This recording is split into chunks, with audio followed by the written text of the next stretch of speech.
বিসমিল্লাহির রহমানির রহিম। আমার জওয়ান যুবক সোনামানিকেরা, বাবাজি ভাইয়েরা, ভালো করে ব্রেনের ভিতরে রাখুন। তাহলে এজিদের দলও নামাজ পড়ে, নামাজ পড়লে আমার হবে না, এ যুবকের আলেম হলেই হবে না। এজিদের দলে 22,000 সেনা ছিল। খেয়াল করে দেখুন, এই 22,000 সেনার ভিতরে বাবা 5,000 ছিল কোরআন মাজিদের হাফিজ। যে কোন মাদ্রাসা, সব মাদ্রাসা নবীর ঘর নয়।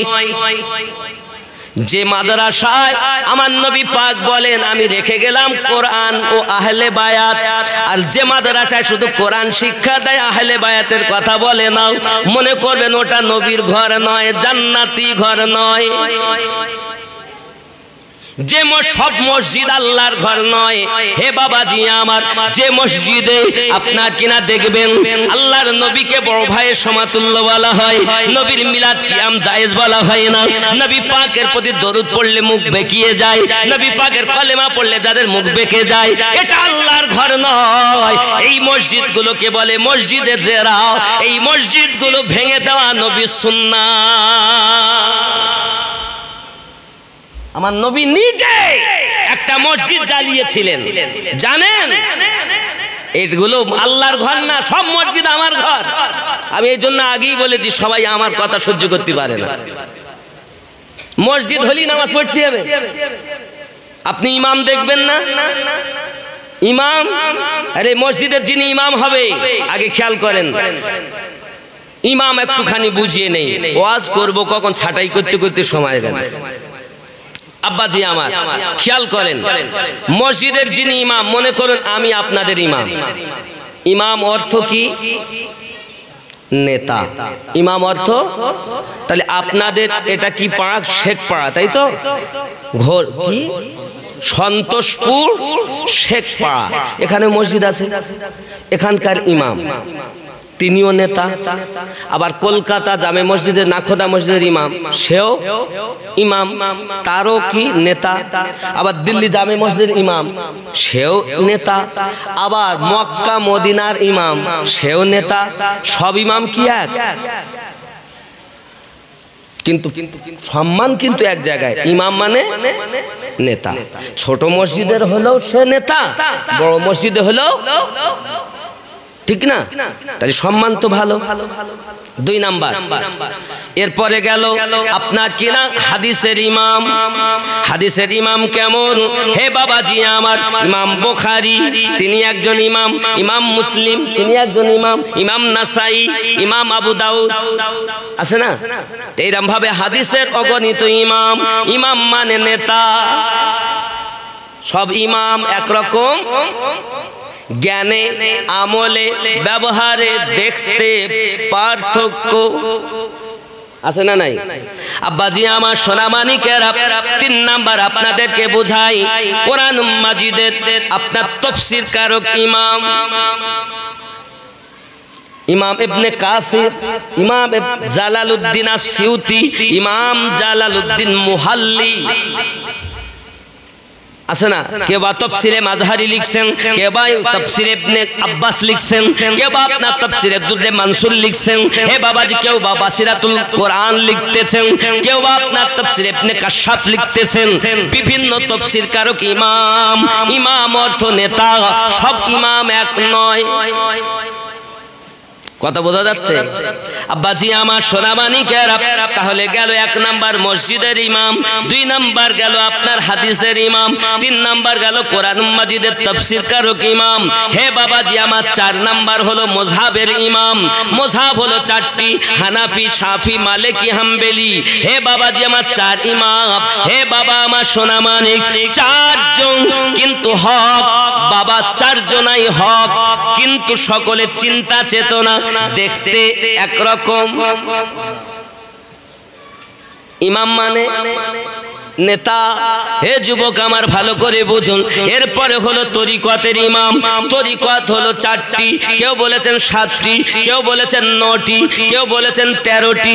হে যুবক আমার, এই তরিকত শাখা প্রশাখা করতে করতে আমার নবী পাকের আশিকগণ লিখেছেন 360 খানা। মূলত চারখানা তরিকত বাবা আমার, আমরা যেটা জানি, এক নাম্বার কাদরিয়া তরিকত। এই তরিকতের ইমাম ও প্রতিষ্ঠাতাও হযরতে গাউসে আজম আব্দুল কাদের জিলানী রাদিয়াল্লাহু তাআলা আনহু। দুই নাম্বার তরিকত চিশতিয়া, এই তরিকতের ইমাম খাজা মাইনুদ্দিন চিশতি সঞ্জারি রাদিয়াল্লাহু তাআলা আনহু। তিন নাম্বার তরিকত সোহরাওয়ার্দিয়া তরিকত বাবা, যার ইমাম ও প্রতিষ্ঠাতাও খাজা শিহাবুদ্দিন সোহরাওয়ার্দী রাদিয়াল্লাহু তাআলা আনহু।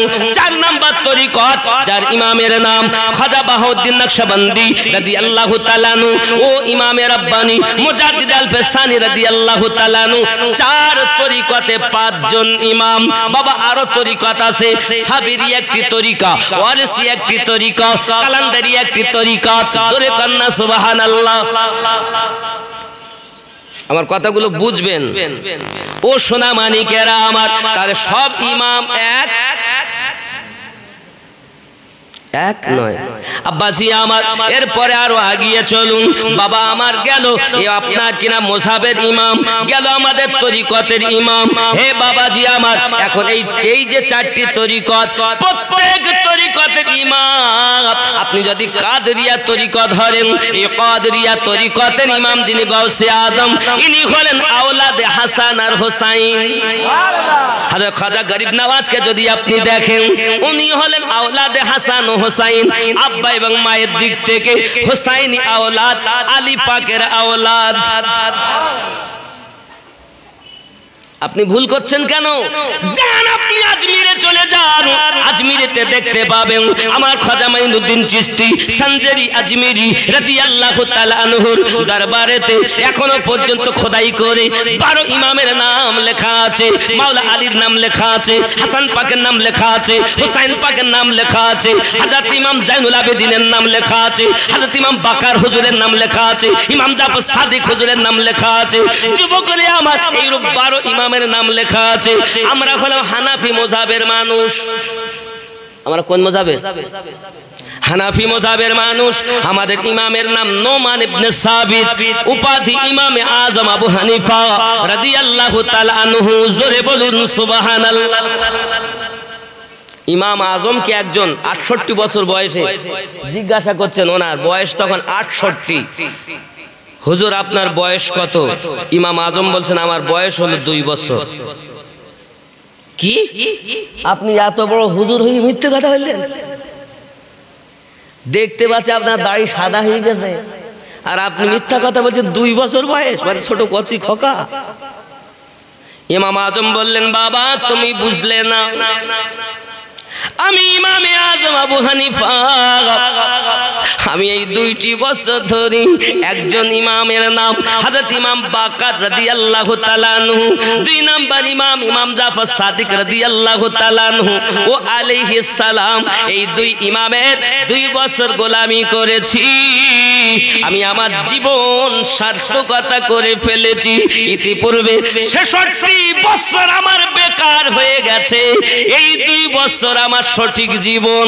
তাই আমি বলেছি আমি ইমামে আজমের বয়স 2 বছর। আপনি যে ইমামের মাযহাব মাসলা মানেন, তিনি ইমাম বাকের হুজুরের গোলামি করেন, ইমাম জাফর সাদিক হুজুরের গোলামি করেন। জোরে বলেন। আর আপনি এসেছেন হানাফি। আপনি হানাফি নয়, আপনি সো। আপনি ইমাম মানেন না? তাহলে মসজিদের ইমাম যে হবে, সেই ইমামের নিসবত ওই 12 ইমামের সঙ্গে থাকবে। একের পর এক আল্লাহর ওলি হয়ে হয়ে সেই 12 ইমামের কাছে যাবে। তাহলে সেই ইমামের পিছনে ইক্তেদা করে ওই নামাজ জান্নাতের নিয়ে যাবে। আর আমাদের নামাজ কেমন কেমন নামাজ হচ্ছে জানেন? মন তুই ধরলি নামাজ, পড়লি নামাজ সারা জীবন ভোর, নামাজ হইল না রে তোর, নামাজের নিলি না খবর। আপনি বলবেন, হুজুর নামাজ ধরলাম, নামাজ পড়লাম, নামাজ হইল না, কি করে বললেন? মন তুই ধরলি নামাজ, পড়লি নামাজ সারা জীবন ভোর, নামাজ হইল না রে তোর, নামাজের নিলি না খবর। মসজিদেতে আজান দিলে সবার আগে যাও, মসজিদ থেকে বাইরে এসে সুদের টাকা খাও, নামাজ হইল না রে তোর, নামাজের নিলি না খবর, ধরলি নামাজ পড়লি নামাজ সারা জীবন ভর, নামাজ হইল না রে তোর। হবে নামাজের নিয়ত করে দাঁড়াইছো নামাজে, মনটা যদি থাকে তোমার দুনিয়ারি কাজে, নামাজ হইল না রে তোর, নামাজের নিলি না খবর। এই নামাজ হবে তো? হুজুর দুনিয়ার খেয়াল করলে নামাজ হবে? শুধু তাই না, নামাজের ভিতরে তোমায় মশায় কামড় দিলে, মশা তুমি আগে মারো, রুকু সেজদা ফেলে, নামাজ হইল না রে তোর। দেখবেন নামাজ পড়তে যায়, এটা যে মশায় কামড়, আলহামদুলিল্লাহ রাব্বিল আলামিন আর রহমানির রহিম, আগে মশা মেরিলে পরে নামাজ পড়ে। নামাজ হচ্ছে? নামাজ মানে কি? স্রষ্টার সঙ্গে সৃষ্টির মিলন, দুনিয়ার কোনো চিন্তা থাকবে না, আল্লাহতে বিলীন হয়ে আল্লাহর ইবাদত করবে। নামাজ যদি তুমি দেখতে চাও তো আহলে বায়াতের কাছ থেকে দেখে নাও। সুবহানাল্লাহ। আব্বাজি আমার সোনা মানিকেরা, হযরত মাওলায়ে কায়নাত আলী রাদিয়াল্লাহু তাআলা আনহু পায়ে তীর ঢুকে গেছে জিহাদের মাঠে, তীরে হাত দিয়ে চিৎকার করে কান্না করেন। আমার নবী পাক বলেন, আমার আলী যখন নামাজে যাবে তখন তার তীরটা বার করবে। নামাজ পড়তে গেলেন, নামাজ তো তিনি কাজা করবেন না। বোঝা গেল যারা আল্লাহর ওলিকে মান্যকারী হবে তারা নামাজ কাজা, নামাজ ছেড়ে দেবে। হয়তো কর্মে কাজা হতে পারে, কর্মশীল মানুষ, হয়তো সময় পেলাম না, পরিস্থিতি এমন, কর্মে ছিলাম, কিন্তু নামাজ বাদ দেবে না, সুযোগ পেলেই আদায় করবে। আল্লাহর ওলির পাগল হবে যারা, নামাজি হবে, ঠিক না ভুল? হযরত আলী রাদিয়াল্লাহু তাআলা নামাজে গেছেন, এখন পায়ের তীরটা টেনে বার করা হয়। বাবা পায়ের তীরটা যখন টেনে বার করা হলো, আলী রাদিয়াল্লাহু তাআলা জানতেই পারলেন না। বোঝা গেল বাবা হযরত আলী রাদিয়াল্লাহু তাআলা ইবাদত এমন, আল্লাহর সঙ্গে দিদার হয়, আলীর ইবাদত হয়।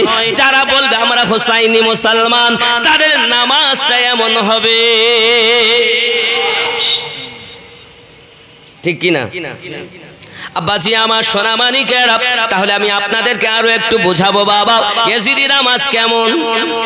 নামাজ পড়ে আসে, নবী পাক সাল্লাল্লাহু আলাইহি সাল্লামের কলেমা পড়তেছে, লা ইলাহা ইল্লাল্লাহু মুহাম্মাদুর রাসূলুল্লাহ সাল্লাল্লাহু আলাইহি ওয়াসাল্লাম নবীর কলেমা পড়তেছে। আবার ওই নবী পাকের নওয়াজা, যাকে আমার নবী বারবার চুমা দিয়েছেন, যাকে আমার নবী বারবার চুমা দিয়েছেন। এই যুবকেরা, নবী আমার শুধু হোসাইনকে চুমা দেননি রে বাবা, আমার নবী হোসাইন পাককে মাঝে মাঝে হাসান পাক হোসাইন পাককে আমার নবী শুনেছেন, এমন করে শুনেছেন, নিঃশ্বাস নিয়ে শুনতে থেকেছেন। এমন সময় সাহাবী রাসূলেরা বলেন, হুজুর আপনি হাসান হোসাইনকে কেন শুনতেছেন? আমার নবী পাক বলেন, তোমরা জানো না আমার হাসান আর হোসাইন জান্নাতীদের সরদার হবে। আমি নবী হাসান আর হোসাইনের কাছ থেকে জান্নাতের সুঘ্রাণ নিতেছি। তুমি খালি চুমা দেওয়া দেখো তো, আমার নবী শুনতে দেখো নাই। ও যুবক সোনামানিকেরা, তাহলে হাসান হোসাইন পাককে জান্নাতীদের, জান্নাতি যুবকদের, ঠিক না? তাহলে তার স্মরণবিহীন নামাজ ও আলা আলে মুহাম্মদ, সুবহানাল্লাহ বলেন, এটাই কোন পথ? ইহদিনাস সিরাতাল আনআমতা আলাইহিম।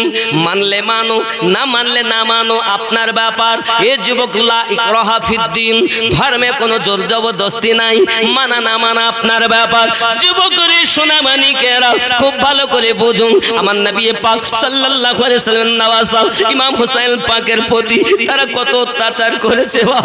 এই সোনামানিকে আমার, আপনি জানেন না, আপনি জানেন না, ইমাম হোসেন পাক রাদিয়াল্লাহু তাআলা আনহু দেখেন, তার বুকের উপরে একজন জালিম বসে গেছে, নাম তার সীমার। এমন সময়তে হুসাইন পাক বলেন, আয় সীমার, আমি আমার নানু জানের কাছে শুনেছিলাম আমার রক্ততে, আমার খুনে এক কুত্তা মুখ লাগাবে। আমি বুঝতে পেরেছি, এই সীমার, তুই আমার গলায় তলোয়ার চালাচ্ছিস। তলোয়ারটা হলো হীরার তলোয়ার। হুসাইন পাকের নরম গলাটা কাটতেছে না। হুসাইন পাক বলেন, ও সীমার, এটা কোন সময়? বলে, এটা হলো জোহরের নামাজের সময়। বলে, আমার বুক থেকে উঠে যাও, যে জায়গায় তুমি ছুরি চালাও জেনে রেখে দাও, এই জায়গা থেকে তুমি আমার গলা আলাদা করতে পারবে না, কারণ এখান থেকে 56 বছর আগে ওই জায়গাতে আমার নবী বারবার চুমু খেয়েছে। সীমার, যে জায়গাতে চুমাক, যে জায়গায় তলোয়ার চালাচ্ছিস, ওই জায়গা আমার নানু জানের চুমা মোবারকা রয়েছে। উঠ, আমাকে নামাজ পড়তে দে, আমি একটু নামাজ আদায় করে নেই, তারপর আমি তোকে বলে দেব কিভাবে আমার গলা কাটতে হবে, কোন দিক থেকে কাটলে তুই আমাকে গর্দান আলাদা করে দিতে পারবি। ইমাম হুসাইন পাক রাদিয়াল্লাহু তাআলা আনহু নামাজে দাঁড়িয়ে গেলেন। বোঝা গেল ইমাম পাক গলা কাটিয়ে দিলেন, বাতিলের কাছে হাত দিলেন না। এজিদের দলেও বায়াত আছে, হুসাইন পাকের দলেও বায়াত আছে। একটা হলো হক আর একটা হলো সূরা আল আরাফের 3 নম্বর আয়াতে বাতিল বায়াত, আর সূরা আল কাহাফের 17 নম্বর আয়াতে এটা আল্লাহর আউলিয়ার বায়াত। সূরা আল ফাতহ 10 নম্বর আয়াতে এটা হলো আল্লাহর ওলিদের বায়াত। তাহলে আল্লাহর ওলি আলাদা, শয়তানের ওলি, আল্লাহর বন্ধু আলাদা, শয়তানের বন্ধু। তাই শয়তানের বন্ধুর কাছে যাওয়া যাবে না, শয়তানের বলো বড় পাওয়ার।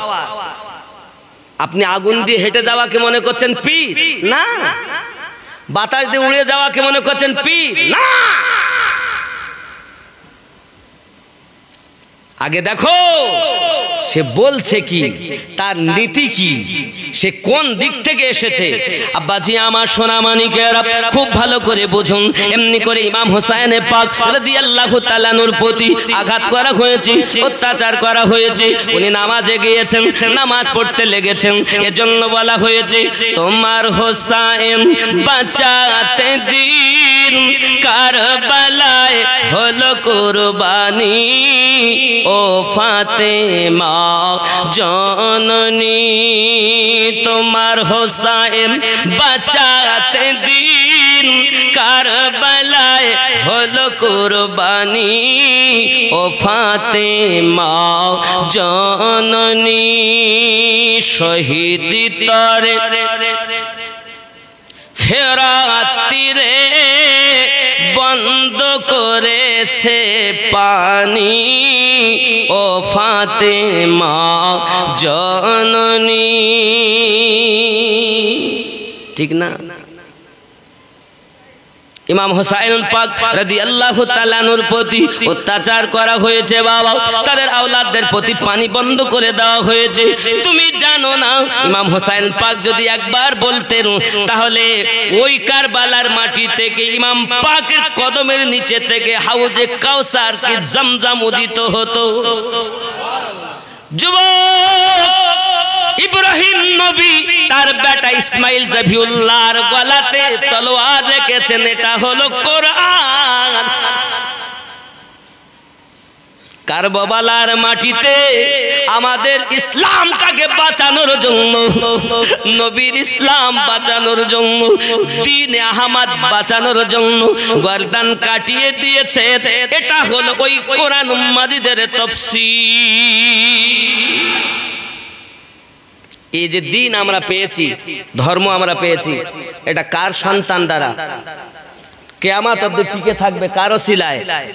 ইমাম হাসান হুসাইন পাকের ওসিলায়, ফাতেমার সন্তান। জোরে বলেন সুবহানাল্লাহ। তাই তো মানকাবাতে বলা হয়েছে, একটু দরুদ আল্লাহুম্মা। বাবা রে, 12টা বাজে যায় এক টানা। বাবা ওয়াজ কিছু বুঝতে পেরেছেন? বুঝতে পেরেছেন তো? তাহলে আজ আর কারুর কথা বাতিল কথা নেওয়া যাবে, ঠিক তো? সৈয়দা সৈয়দা সৈয়দা সৈয়দা সৈয়দা সৈয়দা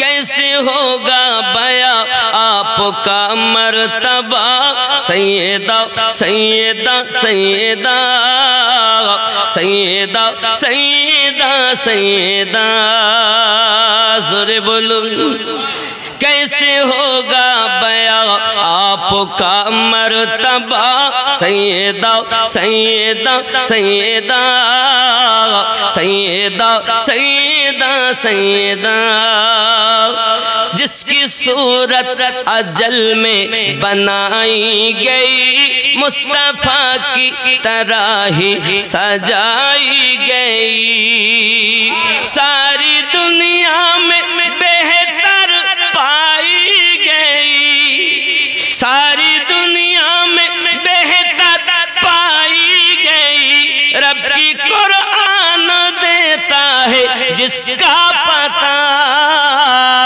सैयदा सैयदा भूगोलটা একটু কমান তো ভাই আমি টানছি তা আওয়াজ টেনে নিচ্ছি ভূগোল যেটা ওটা কমান सैयदा सैयदा सैयदा सैयदा सैयदा सैयदा खाली मिक्सचार इको এই ব্যবহার করুন একটু বেজ কমিয়ে আওয়াজ ঠিক মানে আমি যেই টানতে যাচ্ছি আওয়াজ টেনে দিচ্ছি আমার करबला जिसके कुंबे का दस्तूर है जिसका घर बच्चा नूरुन आला नूर है करबला जिसके कुंबे का दस्तूर है जिसका घर बच्चा नूरुन आला नूर है नूर जिसके घराने से मशहूर है नूर जिसके घराने से मशहूर है नूर ही नूर जिसको रज़ा ने कहा सैयदा सैयदा सैयदा सैयदा सैयदा सैयदा सुबहानाल्लाह बोलें सैयदा के জান্নাতি নারীদের সর্দারিনী যিনি জোরে বলুন बाबा एक शेरटा खूब आशार ख्याल करें जो सरापा सखावत की तफसीर है शान में जिसकी आयात ततहीर है हुबाहू जो मोहम्मद की तस्वीर है আবার খুব খেয়াল করেন আয়াতে তাতহির কোথায় ইন্নামা ইউরিদুল্লাহু লিইউযহিবা আনকুম রিজসা সুবহানাল্লাহ आयात ततहीर अल्लाह नाजिल करेছেন जो सरापा सखावत की तफसीर है शान में जिसकी आयात ततहीर है हुबाहू जो मोहम्मद की तस्वीर है हुबाहू जो मोहम्मद की तस्वीर है जिसके बेटों से दीने अहमद चला যার বেটা থেকে দিনে আহমদ এই যে দিন ইসলাম ধর্ম নবী পাকের যে ধর্ম এটা কার বেটা থেকে চলছে ফাতেমা রাদিয়াল্লাহু তাআলা আনহার জোরে বলেন আব্বা আমার খুব খেয়াল করতে হবে আমাদের এই পৃথিবীর জমিনে আমরা যে ইসলাম ইসলাম করছি ইসলাম জিন্দা আছে ইমাম হুসাইন ও হাসান পাকের সাদকায় নাকি নইলে ধর্মই পাওয়া যেত না কোথায় পেতাম আমরা আর পীর পীর করছি না পীর এই পীরও আমরা পেতাম না যদি কারবালার মাটিতে দুশমনের দল যখন জয়নুল আবেদিন অসুস্থ যখন ঘরের ভিতরে ছিলেন তাবুর ভিতরে ছিলেন দুশমনের দল তো আগুন ধরিয়ে দিয়েছিল তাবুতকে জ্বালিয়ে শেষ করে দেবে বলে আম্মা জান যায়নাব হযরত আলী রাদিয়াল্লাহু তাআলা আনহুর মেয়ে হুসাইনের বোন হযরত যায়নাব যদি হযরত জয়নুল আবেদিন কে ওই তাবুর ভিতর থেকে আগুন ঝাঁপিয়ে না আনতেন তে দুনিয়ার কোন পীর পেতাম না এই পীর পেয়েছি যায়নাবের সাদকাতে আপনি গোড়া ধরে চলুন, আগায় অত লাফালাফি করে লাভ নাই। আর আগায় লাফাচ্ছেন তো গোড়া বাদ দিয়ে কেন? গোড়া ধরে আগায় লাফান, কোনো অসুবিধা নাই। কথা বুঝেছেন আব্বা আমার? দুনিয়ায় যত পীর আউলিয়া আছেন, এই আউলিয়াদের গোড়া কারবালার মাটিতে হোসাইন পাক নিজেকে কুরবানি দিয়ে একটা বেটা রেখে গেছেন, যার নাম হলো ইমাম জয়নুল আবেদিন। আর ইমাম জয়নুল আবেদিনকে মেরে দেওয়ার জন্য তাবুতে আগুন ধরিয়ে দিয়েছিল, যে জয়নুল আবেদিন পুড়ে ছাই হয়ে যাবে, মুহাম্মদ সাল্লাল্লাহু আলাইহি ওয়াসাল্লামের কোনো বংশই থাকবে না দুনিয়াতে, ইসলামই থাকবে না। জাইনাব আম্মা জান তিনি এনেছেন, ঝাঁপ দিয়ে গিয়ে ভিতরে ঢুকে বাবা কিছুক্ষণ পর আগুন ঝাঁপ দিয়ে তিনি হযরতে জয়নুল আবেদিন আলাইহিস সালামকে বাইরে এনে দিয়েছেন। যে জয়নুল আবেদিন থেকে ইমাম বাকার পাক হয়েছেন, যে বাকার পাক থেকে ইমাম জাফর সাদিক হয়েছেন, যে ইমাম জাফর সাদিক থেকে ইমাম আলী রাজা হয়েছেন, ইমাম মুসা কাজিম হয়েছেন, ইমাম তাকি আলী হয়েছেন, ইমাম নাকি আলী হয়েছেন, ইমাম হাসান আসকারি হয়েছেন, ইমাম মেহেদী আসবেন। কথা বুঝতেছেন? এটা হলো সিস্টেম ইসলামের, এর বাইরে সব পথ বেকার। আব্বাজি আমার সোনা মানিকেরা, মোহাব্বত করো নবী পাক সাল্লাল্লাহু আলাইহি ওয়াসাল্লামের সঙ্গে। কেমন মোহাব্বত করবে? জানের থেকে বেশি মোহাব্বত করবে বাবা। চলুন না কেন, একজন ব্যক্তি নাম তার হযরত ওবাইস কুরুনি, এমন একজন ব্যক্তি ছিলেন বাবা। আমার নবী পাক সাল্লাল্লাহু আলাইহি ওয়াসাল্লাম একদিন আপনার কিনা সিনাটাকে কুরুন দেশের দিকে আপনার এমনি করে টেনে দিয়ে দাঁড়িয়ে রয়েছেন। হঠাৎ করে আপনার কিনা দেখা গেল সাহাবী রাসূলেরা বলেন, হুজুর আপনি এমন করে কেন দাঁড়িয়ে আছেন? আমার আপনার নবী পাক বলেন, আমি আমার বন্ধুর সুঘেরান পাই। আমার নবী পাক বলেন, বন্ধুর সুঘেরান নিচ্ছি। কে সেই বন্ধু? আমার নবী পাক বলেন, কুরুন এলাকাতে একজন ব্যক্তি জন্ম নেবে, যিনি আমার আশিক হবে। তার নাম হল ওবাইস কুরুনি। তার গায়ের রং এমন হবে, তার মাথার চুল এমন হবে, তার চোখ এমন হবে, তার দেহ এমন হবে, যার প্রত্যেকটি জিনিস এমন হবে, সমস্ত নাক নকশাগুলো আমার আপনার নবী পাক সাল্লাল্লাহু আলাইহি ওয়াসাল্লাম বলে দিলেন। সাহাবী রাসূল রিদওয়ানুল্লাহি তাআলা আলাইহিম আজমাইন আপনারা কিনা শুনতেছেন? নবী আমার বলেন, ও সাহাবায়ে কেরাম, আপনারা যদি কেউ কখনো হযরত ওবাইস কুরুনিকে পেয়ে যান, দোয়া করতে বলবেন, কারণ ওবাইসের দোয়াতে আমার আল্লাহ পাক আল্লাহ তাআলা বনি কাবিলা বনি ওজর গোত্রের বকরির পালের লোম পরিমাণ জাহান্নামীকে জান্নাতি বানাবে। কথা বুঝতেছেন আব্বাজি আমার সোনা মানিক? হযরত ওমর রাদিয়াল্লাহু তাআলা আনহু একদা আপনার কি করলেন কি, খানায় কাবার কাছে আপনার এলান করে দিলেন, কে আছেন আপনারা এবছর হজ করতে এসেছেন? কুরুন দেশ থেকে কেউ এসেছেন নাকি? একজন ব্যক্তি উঠে দাঁড়ালেন, তো উনি তাকিয়ে আছেন যে আমার নবী পাক যে নিশানা বলেছেন, তার বাম হাতিলিতে একটা 1 টাকা পরিমাণ একটা দাগ আছে, যা দেখে চেনা যাবে। সুবহানাল্লাহ বলেন। উনি দেখছেন, ভাই আপনার বাড়ি কি কুরুনে? জি হ্যাঁ। তা আপনার নাম কি ওবাইস? জি না। আরে আপনার মতো একজন খলিফাতুল মুসলিমিন আর একজন পাগলের খোঁজ করতেছেন, যে পাগলা। মানুষ যখন হাসে সে তখন কাঁদে, আর মানুষ যখন কাঁদে সে তখন হাসে। ওই জঙ্গলে পড়ে থাকে সেই পাগলার খোঁজ করতেছেন আপনার মতন খলিফা। আর ওমর রাদিয়াল্লাহু তাআলা অর্ধ পৃথিবীর শাসনকর্তা, জোরে বলে। আর আমাদের ভারতের সরকার শুধু একটা ভারত সামান্য ছোট একটা দেশ, সেই দেশের সরকার ওই বলতে আমি সব কিনে নিয়েছি। আরে সম্ভব? যিনি অর্ধ পৃথিবীকে শাসন করতেন তিনি ছিলেন আমিরুল মুমিনিন ওমর রাদিয়াল্লাহু তাআলা। হ্যাঁ হ্যাঁ, আমি যদি ওদিকে যাই অনেক সময় চলে যাবে, সংক্ষিপ্ত ভাবে বলি।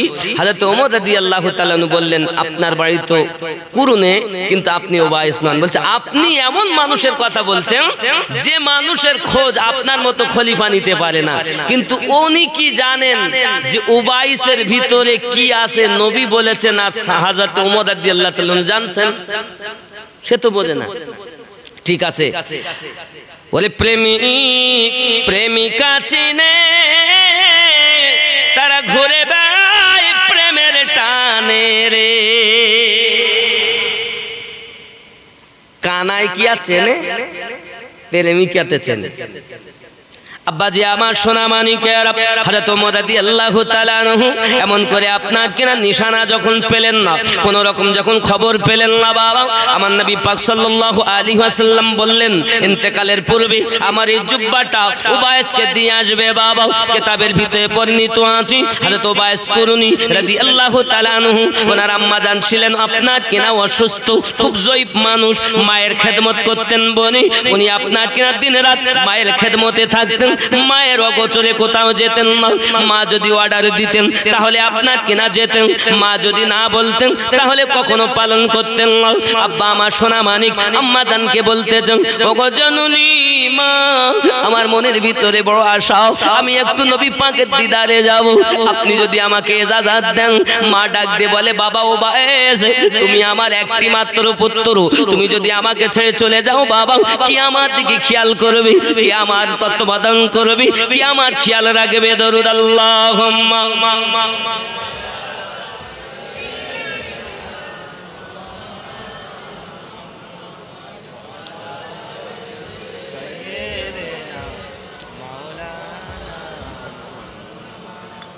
বাবজি আমার কে খেয়াল রাখবে?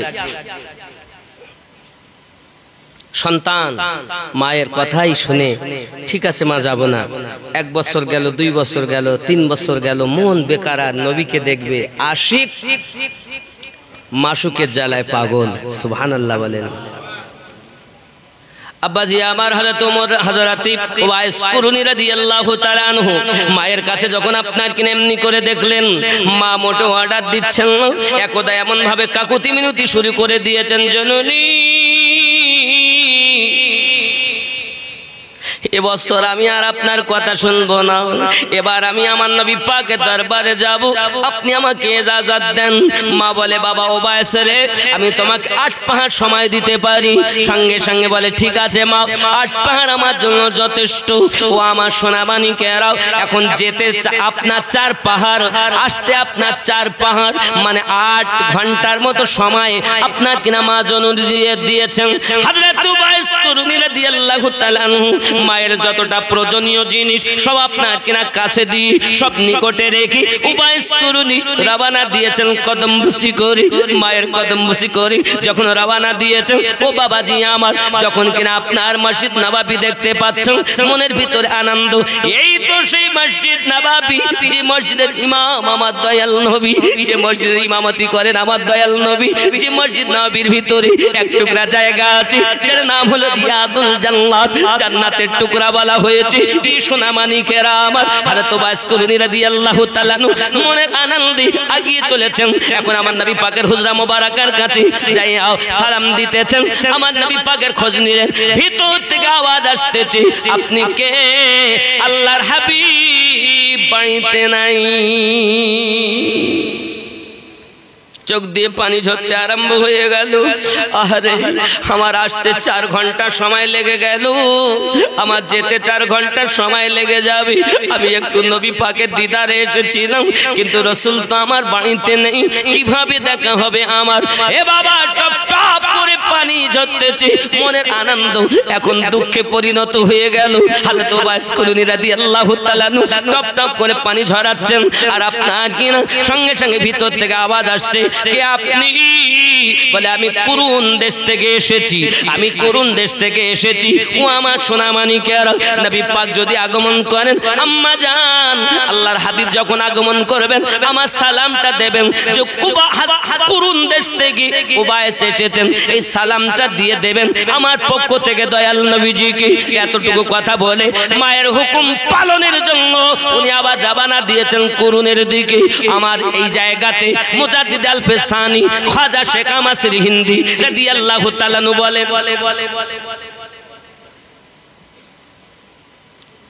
উবাইস কুরুনি জানতেন না যে মায়ের থেকে নবীর মর্যাদা বেশি। তো ভালো করে বুঝবেন, মায়ের থেকে নবীর মর্যাদা বেশি। এটা তো সহিহ বুখারীতেই বলা হচ্ছে 15 নম্বর হাদিসে, লা ইউমিনু আহাদুকুম হাত্তা আকুনা আহাব্বা ইলাইহি মিন ওয়ালিদিহি ওয়া ওয়ালাদিহি ওয়ান নাসি আজমাইন। তুমি হতে পারবে না ততক্ষণ ইমানদার যদি তুমি তোমার অর্থের থেকে বেশি, তোমার সন্তানের থেকে বেশি, তোমার মা বাপের থেকে বেশি নবীকে প্রেম না করতে পারো। কি হবে না? লা ইউমিনু, তাহলে তুমি মুমিন হতে পারবে না। কি বললেন? মা জন্মগুরু, পিতা জন্মগুরু, আপনার শিক্ষক শিক্ষাগুরু, আপনার মুর্শিদ দীক্ষাগুরু। বাবা মা বাপের দোয়াও প্রয়োজন, শিক্ষাগুরু প্রয়োজন, দীক্ষাগুরু প্রয়োজন। মা বাপ দোয়া দেবে, আল্লাহর ওলি আপনাকে নবীর সঙ্গে মিলিয়ে দেবে। ওলি আল্লাহর কাজ আলাদা, মা বাপের কাজ আলাদা। গলিয়ে ফেলবেন না, অনেকে আবার গলিয়ে ফেলে মায়ের মতো পীর। এটা অবশ্যই আল্লাহ পাক কোরআন শরীফে বলেছেন, ওয়াতানহারহুমা, তোমার মা বাপ যেন উহু আওয়াজ না করে, তাহলে আমল সব জ্বলে যাবে। মায়ের কদমের দিকে তাকালে হজের সওয়াব পাওয়া যায়, বাপের চেহারার দিকে তাকালে হজের সওয়াব হয়। আরে হজের সওয়াব আলাদা, আর আল্লাহর ওলিদের কাছে থাকলে যে স্বয়ং আল্লাহ পাওয়া যায়। ওলি আল্লাহকে সাধারণ মনে করেছেন? এখন ওলির দরবারে যাচ্ছে তো মুফতি হয়ে যাচ্ছে, বলছে আমি বড় মুফতি, আমি বড় আলেম, আমি বড় হাফেজ। চোর! আল্লাহর ওলির দরবারে যদি কিছু নিতে হয় তো ওই দরবারের কুত্তা থেকেও নিজেকে নিকৃষ্ট মনে করে যেতে হবে। সমস্ত ইলম জ্বলন জ্বলি দিয়ে যে আল্লাহর ওলির দরবারে যাবে সেই ব্যক্তি কামিয়াব হবে।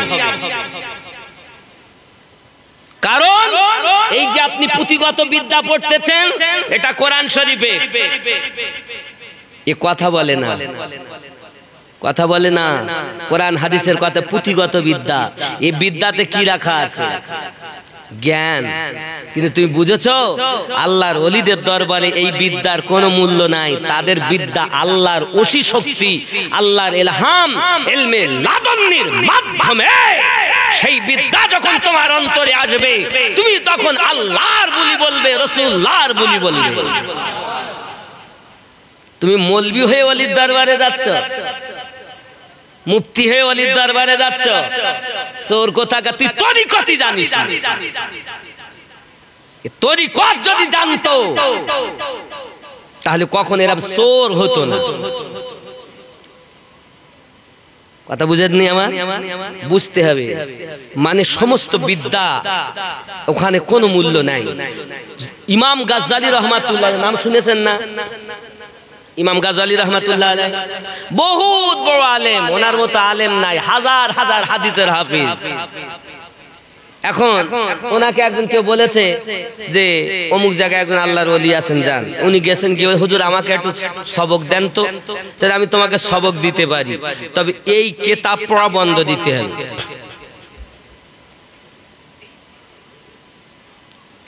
ওনার তো কিতাব পড়া অভ্যাস।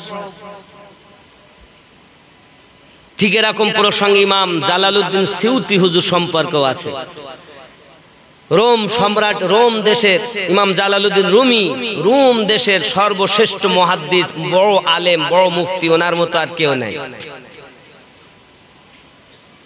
এখন বাড়িতে এসেছেন, মা ডাকতেছেন, মা দরজাটা খোলেন, মা আমি জালালউদ্দিন রুমি এসেছি। মা বলছে, বাবা রে তুমি জ্ঞান তো অর্জন করেছো, আল্লাহ পেয়েছো? বলছে, না মা, আল্লাহ পাইনি। তাহলে আমি তোমাকে মুখ দেখাবো না, যেদিন আল্লাহর সন্ধান পাবে সেদিন আমি তোমার সামনে আসব। মা সব তো গিলে খেলাম, পুঁথিগত বিদ্যা, আল্লাহ পাওয়া বিদ্যা কোথায়? বলে রাস্তায় যাও, 3 রাস্তার মুখে যে প্রথম যাকে পাবে তার কাছ থেকে আল্লাহর সন্ধান নেবে। রাস্তায় 3 মাথায় গিয়ে বসে দেখছেন এক পাগলায় বসে বসে, আল্লাহকে যদি পাইতাম গোসল করাইয়া দিতাম, আল্লাহকে যদি পাইতাম সাবান মাখাইয়া দিতাম, আল্লাহকে যদি পাইতাম খানা খাওয়াইয়া দিতাম। জালালউদ্দিন রুমি বড় আলেম, শরিয়াত কখন এটা মেনে নেয় না বাবা। সঙ্গে সঙ্গে বড় ধমক দিয়েছেন জোরে, এই পাগল, কে তুমি? এত জোরে আমাকে ধমক দিলে? আমাকে কেউ তো এত জোরে ধমক কোনোদিন দেয়নি, আপনি কি আমাকে ধমক দিতেছেন?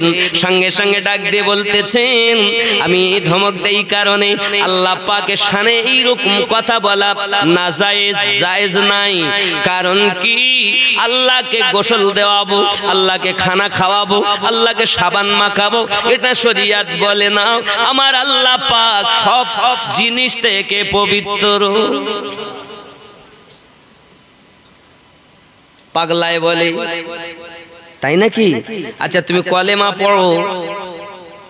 এখন জালালউদ্দিন রুমি বলেন, লা ইলাহা ইল্লাল্লাহু মুহাম্মাদুর রাসূলুল্লাহ সাল্লাল্লাহু আলাইহি ওয়াসাল্লাম।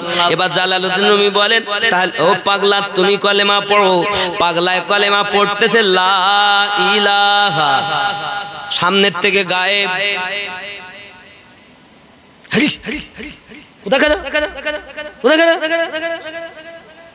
যুবকরে বড় আশ্চর্য ব্যাপার, শুধু এতটুকুই নয়, জালালউদ্দিন রুমি রাহমাতুল্লাহ আলাইহি বড় আলেম হয়ে, শরিয়াতের বিদ্যা হয়ে, আব্বা আমার আল্লাহ পাওয়া যায় না। জ্ঞান হলো 2 রকমের, এক হলো ইলমে শরিয়াত আর এক হলো ইলমে মারিফাত। যদি ইলমে শরিয়াত না থাকে, মারিফাতের জ্ঞানে জ্ঞানী যারা, আল্লাহর বড় বড় ওলিরা, আলেমেরা, তাদের কাছে গিয়ে মারিফাতের খাজানা লাভ করেছে। শোনো, ইমাম জালালউদ্দিন রুমি যার কাছে যাচ্ছেন তিনি শামসুত তাবরিজ। তিনি আলেম নন, তিনি মুফতি নন, তিনি ইলমে মারিফাতের খাজানায় আল্লাহর দেওয়া মালে মালামাল। আপনি ইলমের বড়াই দেখাচ্ছেন, জ্ঞানের বড়াই দেখাচ্ছেন। শোনো, এখন ওনা তো মোনাজারা করেন, বাহাস করেন, সবই কিছু করেন, দরবারে বসে আছেন। পাগলায় গিয়ে বসে আছেন, জিজ্ঞাসা করছেন, কিতাবপাতি অনেক কিছু আছে, ই চিজ। পাগলে জিজ্ঞাসা করছেন, ই চিজ ফার্সি কথা, এগুলো কি? তা উনি বলছেন, উত্তর দিচ্ছেন জালালউদ্দিন রুমি, তু নাদানি, এগুলো তুমি বুঝবে না। পাগলে আবার কি বুঝবে কোরআন হাদিস?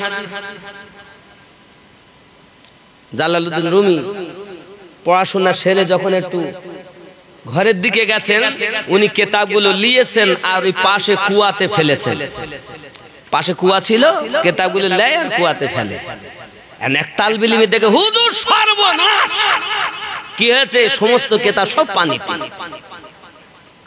হুজুর তো খুব রেগে গেছেন, ডেকে এনেছেন। ডেকে আনার পরে এবার মারতেই যাবে, তখন পাগল শামসুত তাবরিজ দেখতেছে ভাব ভালো না।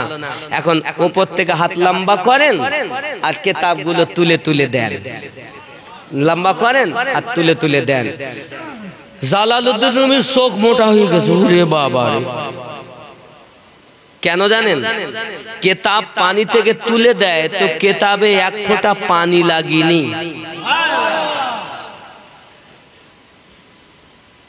কিতাবে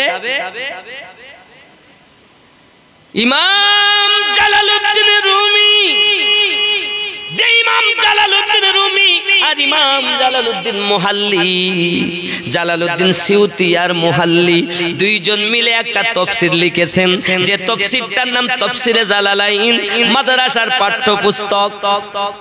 এ যুবক, তুমি জানো না বাবা, জানো না? সঙ্গে সঙ্গে ইমাম জালালউদ্দিন রুমি বলতেছেন, কেমন জ্ঞান অর্জন করলাম, কোরআন হাদিস কত মুখস্থ করলাম, হাজার হাজার কিতাব মুখস্থ করলাম, কিন্তু এ কেমন জ্ঞান এটা তো বুঝলাম না। পানিতে কিতাব দিলে কিতাবে পানি লাগে না, ধুলাবার হয়, এই জ্ঞান তো আমি অর্জন করতে পারিনি। জালালউদ্দিন রুমি বলেন, এটা কি জিনিস? ওই পাগল শামসে তাবরেজ বলে, তু না দানি, এটা কি জিনিস এটা তুমিও বুঝবে না। পাগলা এই কথা যখন বলেছে, ইমাম জালালউদ্দিন রুমির বিদ্যার গৌরব চলে গেল।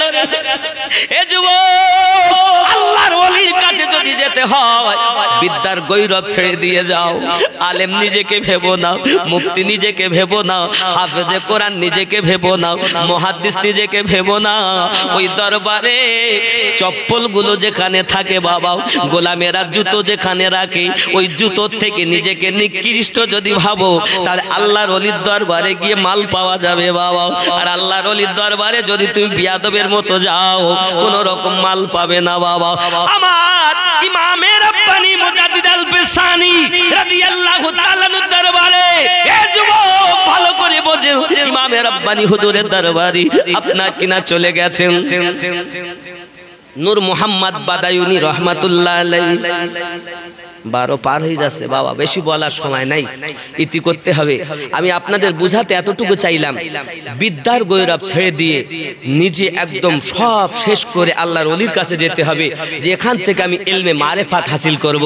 আমার নবী পাক বলেন, আনা দারুল হিকমা ওয়া আলিউন বাবুহা, আমি নবী হলাম মারিফাতের ঘর, আমার আলী তার দরজা। এখন মারিফাত আলী থেকে পাবেন, আমার আলী থেকে পাবেন। যত ওলি হবে আলী থেকে মারিফাত পাবে। আলী ওয়ালা, নবী ওয়ালা, এরাই জান্নাত ওয়ালা। ইয়া নবী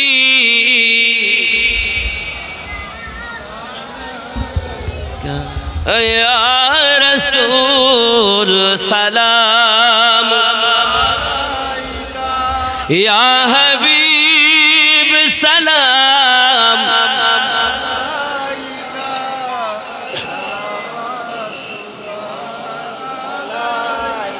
ইয়া রাসূলুল্লাহ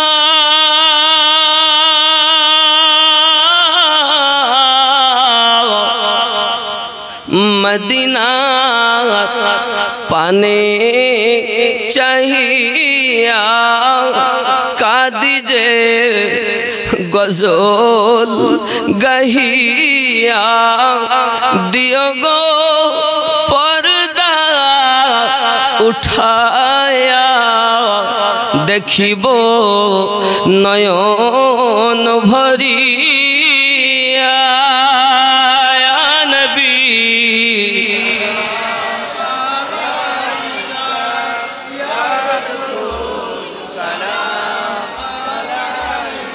या हबीब सलामुन अलैका सलावत दर्द गो ओगो उम्मतेर दर्दी नबी जी आमार तुमी जे घुमाओ न राते দেখা দাও আশিকদের সাথে ডেকে নাও তোমার রওজাতে দরুদ সালাম দিতে ইয়া নবী আয়া रसूल सलाम या हबीब सलाम सलावतुल्लाह আসসালাতু ওয়াসসালামু আলাইকা ইয়া রাসূলুল্লাহ, আসসালাতু ওয়াসসালামু আলাইকা। এই বাবা দাঁড়ান হুজুর আসছে। নারে তাকবীর, নারে তাকবীর, নারে রিসালাত, নারে রিসালাত।